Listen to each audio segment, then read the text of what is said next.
So hi, could you so first of all, Vijay, could you tell us about bit about yourself and introduce yourself to our readers? Yeah. My name is Vijay Simha. I'm now 50 chronologically, and I'm an independent journalist and Alright. sobriety campaigner currently. These are the two activities principally in my life. I have been a full-time journalist for a long time, working with organizations like the Helga, Indian Express, Pioneer, etc. I now write columns for Sifi.com, Okay. and my sobriety work started formally in 2012 Alright. because I emerged from my own addiction in 2002, Okay. and I had committed to my mentor that I will put in 10 years of recovery before I start working in the area of recovery. True. There Okay. was a reason for that. If you wish, I could Yeah, of course. Tell us about say it. it now, or I could say it later in the conversation, but I could say now also. Yeah. See, what happens is, in the field of recovery, India doesn't have any great systems or checks and balances. The leadership in this area comes from the West, Right. principally United States. A bit of it from UK and a bit of it from Europe. So that is where they try to understand addiction and proceed and what to do and all that.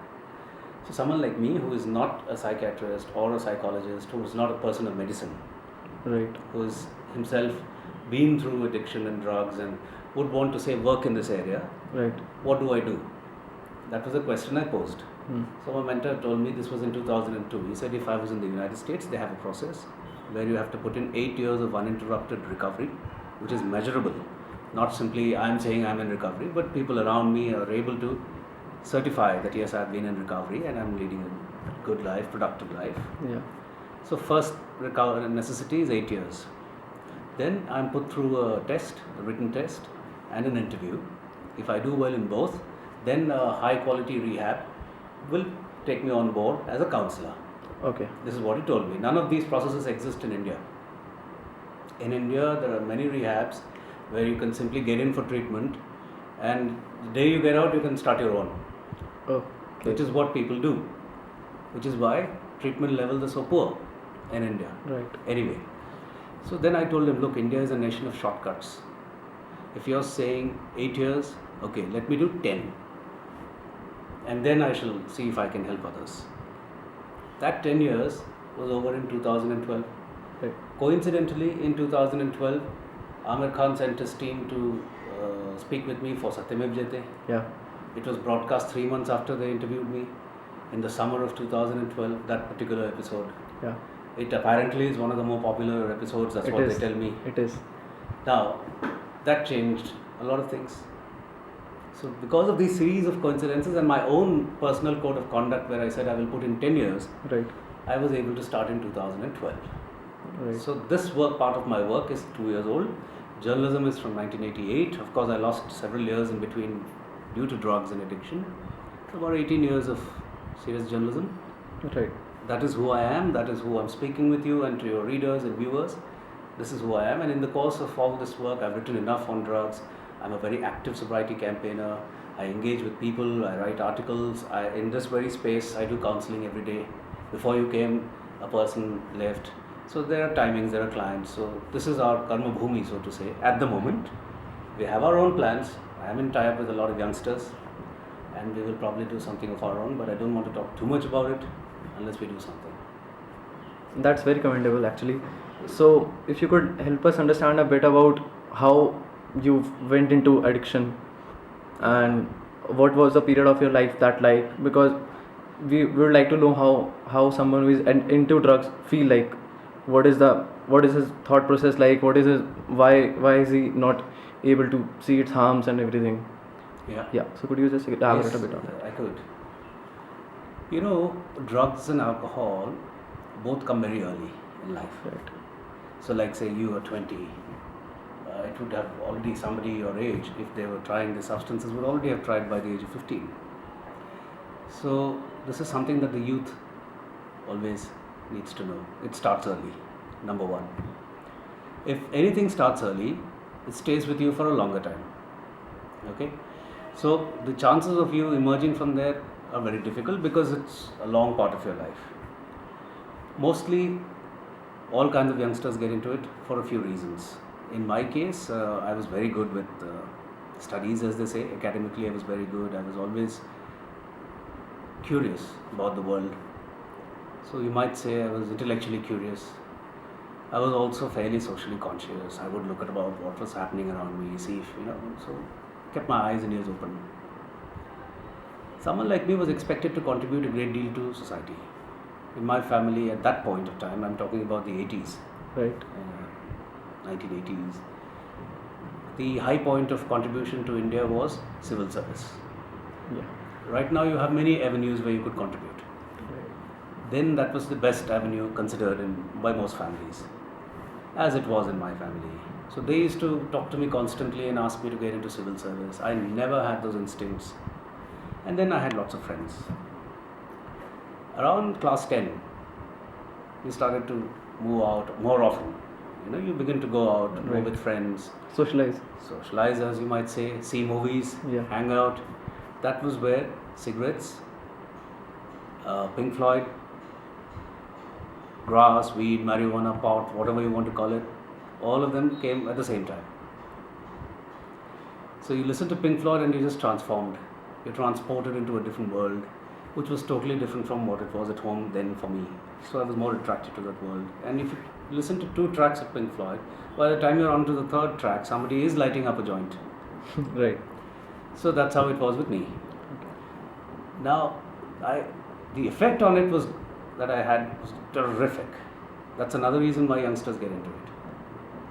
Let's say you and I. Yeah. Let's assume you're a normal person. You wouldn't know the difference between you and I physically, but we would know the moment you and I have a joint. A normal person will remember the burning sensation, will remember the horrible taste, will remember the stink. Yeah, those things will, and you'll be scared, you'll start to sweat. That's what a normal person might remember. Let's say you are a normal person. Yeah. Now, someone like me, all this is happening to me as well. The same burning sensation, the same stink, the same taste, everything is going in me, but I'm not remembering anything.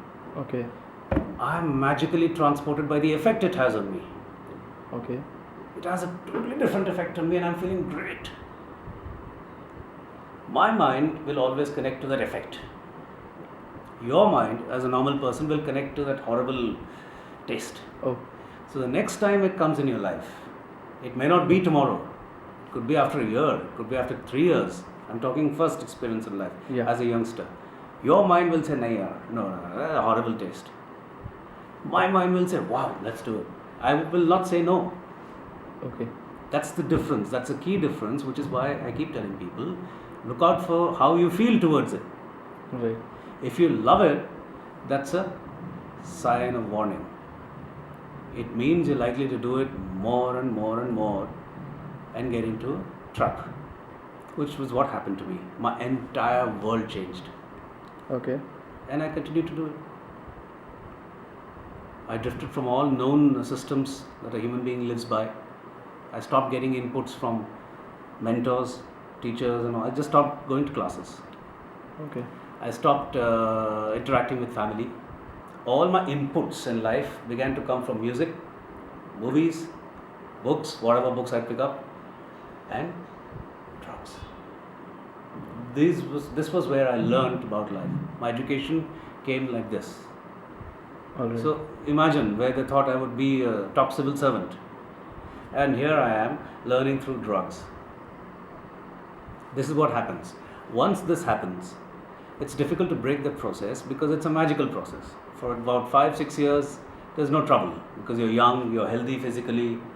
There are no destructive sequences happening in your life. Consequences will come in later. When you have to start to work, to earn, all those things come in. Right. So this is how I got into it. It transformed my life. And I lived in that magic spell for a substantial period. Until the substances changed.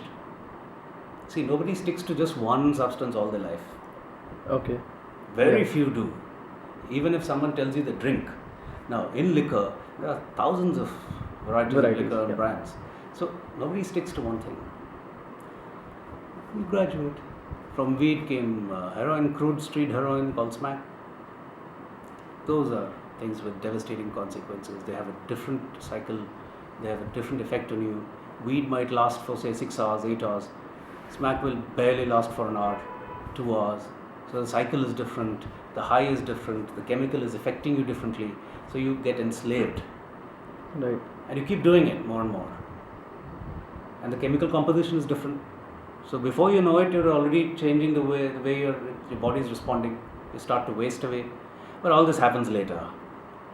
This is why I got into it. This is how I got into it, and this is where I was.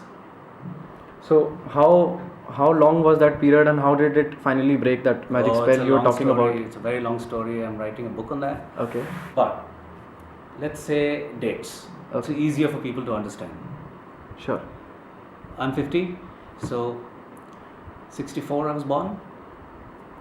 84 was the first time I was sent into rehab. Not sent into rehab, I went into rehab of my own accord, because there was no other way I could keep up my drugs habit outside. Okay. By the age of 20, I was already in rehab. First time. First rehab in the history of Andhra Pradesh. There was no rehab. The government didn't know what to do. Wow. So there was the language to use now, proper politically correct language, is mentally challenged or Institute of Mental Health Care. Then they used to simply say asylum, Yeah. mental asylum. That's how they used to describe it then. There was one famous such place in Hyderabad. One part of it, the paid ward, they emptied and put addicts. That was the first rehab in the history of Andhra Pradesh, in Hyderabad. I was among the first people to enter that first rehab in the history of the state, in an asylum, so to say, full of people with mental health issues, killers sent there by court, Okay. because they can't. The murderer is not Hmm. sane, so they don't know the consequences of their actions. So the court doesn't send them to prison or hang them. Court sends them to medical care institutions. Yeah. Okay. This is a normal defense that many people claim. So that's what happened. Okay. You can imagine how it would be at 20 if you're in an asylum, and it's a scary experience.